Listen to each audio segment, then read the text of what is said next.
Yo, people, it's good to be back again, once again on the channel. Thank you so much for tuning in today, talking about what has been an incredible transfer window and by far the mother of all transfer window. What we have seen in this particular transfer window has been nothing short of a blockbuster Hollywood movie. If you're writing a script for a transfer window and you're looking for the perfect story, you couldn't have written anything better than what we saw in this summer transfer window. It's been fireworks everywhere, homecomings, and surprises, thrillers up till the last minute of this transfer window. This was a transfer window that never stopped giving, never stopped shocking, never stopped surprising us. Talking about the caliber of players that moved, arguably, because one of the things you need to know about life is that records are set to be broken. So when people say things like, oh, there will never be another, we will never see another in terms of the likes of Messi or Ronaldo, it's a joke. Yeah, it looks like we will never see their type because a couple of years ago or decades ago, we were probably saying, oh, we'll never see the likes of Pelé, we'll never see the like of Diego Maradona again. And then these two gentlemen, talking about Cristiano Ronaldo and Lionel Messi, totally eclipsed the record of these people and just made absolute joke of what has happened in football before their time. And it may take a decade, it may take 2 decades, but there will be a time when there will be new names and new kids on the block, and we will look at them and be like, there will never be another, who knows, whatever the name will be. But coming back to this transfer window, it has been a thriller. And like I said earlier, this is the mother of all transfer windows. That is the, for lack of better words, this is the mother of all transfer windows we've ever seen. And, talking about this transfer window, what was really interesting is the way it started. It started like a window that was really going to be uneventful. We never thought that we would be talking about Lionel Messi leaving Barcelona. There were no hints that Ronaldo, for instance, would be leaving Juventus. And of all places, we never thought that we'll be seeing Ronaldo in a Manchester United jersey. And like a drama, if there was one name that everyone was throwing about when the transfer window started, it was Harry Kane. The whole conversation was about Harry Kane and where Harry Kane was going to go, especially after that interview he did with Gary Neville. Kane conversation just kind of dominated the whole thing, and then Grealish moved from Villa to City, and we're like, woo, what's going on here? And almost a week after, we saw the return of Lukaku to Chelsea, and it was all of that. Okay, in between Grealish moving to Manchester City and Lukaku coming to Chelsea, we suddenly woke up to the news that Barcelona would no longer be able to keep Lionel Messi. And then that was when it all started. Everything just started going crazy. And we were like, what the hell is going on here? But it's been an incredible, incredible transfer window. We've seen Lionel Messi now settled in PSG colors. We've seen the unlikely happen. And I love beautiful stories. And yes, I am not a Manchester United fan. I have never liked or loved or supported Manchester United fan, but take it or leave it. I think Manchester United won this transfer window. They got Varane, they got Sancho, and the icing on the cake, they got Cristiano Ronaldo back. And what is epic about the story is coming back to where it all started for him. And there is no other way to spin it than to admit that for this transfer window, honestly speaking, Manchester United won it. Yeah. Whether it's going to translate into them winning the league, I don't know yet. But Ejafotele. Ejafotele. Manchester United won this one. They won this transfer window. They won it. They won it. And except if you want to be ridiculous, just for banter's sake, try to trivialize what they've done. Getting Cristiano Ronaldo back is a big plus for Manchester United. And right now, I am beginning to... I was wary of Manchester United without Ronaldo, but now everyone can agree and accept that it will take... Manchester United not winning a trophy this season will be a miracle. The miracle this season will not be Manchester United winning a trophy. The miracle will be that Manchester United will finish this season with no trophy to show for it. If that happens, then that is a real miracle, and they should begin to think about letting Ole Gunnar Solskjaer go at that point. If that happens, which I don't think is likely to happen.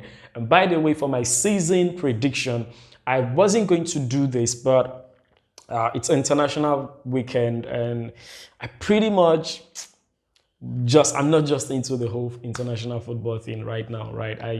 I don't want to... Nigeria played, who did we play yesterday? We played Liberia yesterday. Iheanacho got 2 goals and 2 assists for courtesy of Alex Iwobi. But aside from that, and the fact that England had a very wonderful outing, I am not really sure I want to do a video analyzing or talking about the international friendlies going on and the qualifiers going on right now.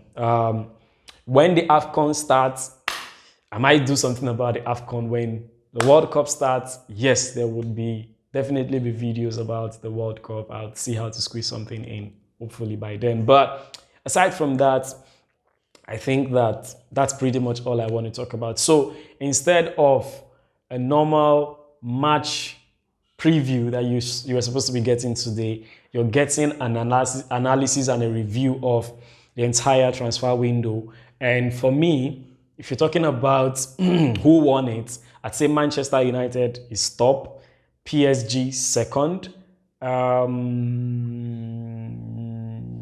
Chelsea third. Yeah, Chelsea is in number 3. Atletico would be 4. So that's my top 4 for the transfer window for this season. My top 4 for the transfer window this season is Manchester United, PSG, Chelsea, and Atletico Madrid. Yeah, Manchester City managed to get Grealish, but that was all they did. That was all they did. But so I really can't rate them beyond that. But talking about Atletico Madrid, the fact that they could even get Griezmann back into their squad, I mean, that was a huge win for them, regardless of other people that they managed to get. That for me would be my top 4 for the transfer window of 2021. It's been an incredible transfer window. And so having analyzed the transfer window and what has happened, all the madness we've seen, Lukaku has come back to Chelsea, homecomings and unlikely stories. We've seen Griezmann going back home to Atletico Madrid. Lukaku have gone back home to Chelsea. Cristiano Ronaldo has gone back home to Manchester United. And Lionel Messi now finds himself in Wonderland, far away from home.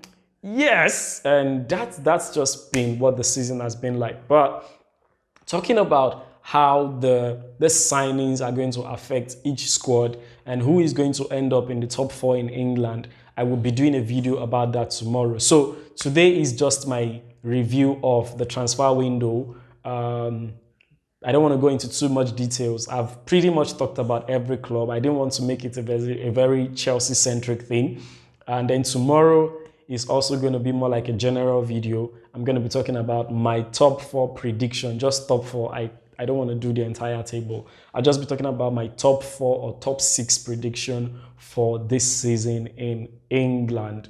But transfer window wise, Manchester United, you've got it. Thumbs up to you guys. I mean, what is happening even with the sales of shirts for Cristiano Ronaldo right now is just crazy, And you know what, Manchester United, milk it. Milk this moment. This is your moment. This is your time. Enjoy the euphoria of what is going on right now. You've got Cristiano Cristiano Ronaldo back at Old Trafford. And you guys deserve to be happy for what you've done. Thumbs up to you guys. Yes, Chelsea did manage to pull a surprise one on the closing day of the transfer window. We signed Saul Niguez, and fingers crossed, I hope it turns out to be an incredible signing for Chelsea. I am a little bit wary of Chelsea in terms of the team, the squad harmony this season. I am hoping that there would be no. Of course, Chelsea will be playing across like 5 competitions this season, and so there will be a lot of room for everyone to play. There will be enough room for everyone to play. I do feel bad for the likes of Ross Barkley. I saw his clip in training today, and really, yes, he's not been a phenomenal player, a fantastic player. He's not turned out to be who we want him to be. And I don't think I, as a person, have forgiven him for that penalty he lost against Valencia. But I feel really sorry for him. His number has been taken off and all of that. I really feel sad for the young man. But hope he turns it around, hope he turns a corner and things eventually works out for him. Maybe away from Stamford Bridge, but I feel really sorry for Ross Barkley. For RLC, Ruben Loftus-Cheek, I am also feeling a little bit sad, but because Ruben is the one person we all felt like, oh, he's coming back. I mean, if there's anybody that can turn him around. And this is the thing we should be careful about, especially Chelsea fans. I feel like we're beginning to overestimate Thomas Tuchel. Yes, Tuchel is a great manager, but there's so much a manager can do. If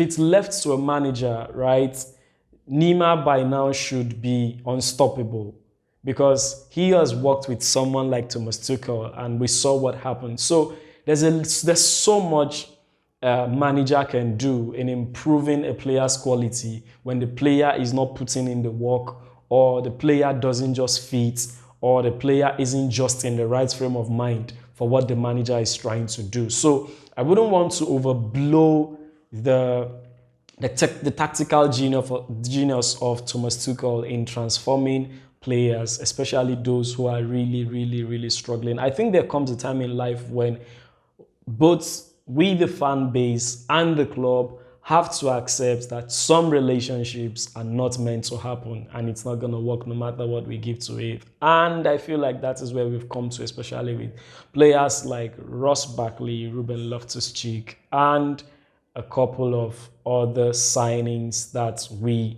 have pulled off. Yes, the window is still open. The window is closed. Sorry, what was I saying? The window is now closed and it's now time for everyone to sit down and do the work. The talking is over. Now it's time to get the work done. Who do I think is going to do the work? Who is going to end up as the top goal scorer in England? Who is going to be top 4? Which of this signing is going to make the biggest difference? Signing tomorrow. Tune in tomorrow to find out who my top 4 prediction is going to be. Thank you so much for tuning in today. Again, I really appreciate you watching all the videos. Please like the video, subscribe to the channel, and please share the content. Tomorrow is another day. I'll see you then. Take care of yourself. Stay out of trouble. Bye-bye for now.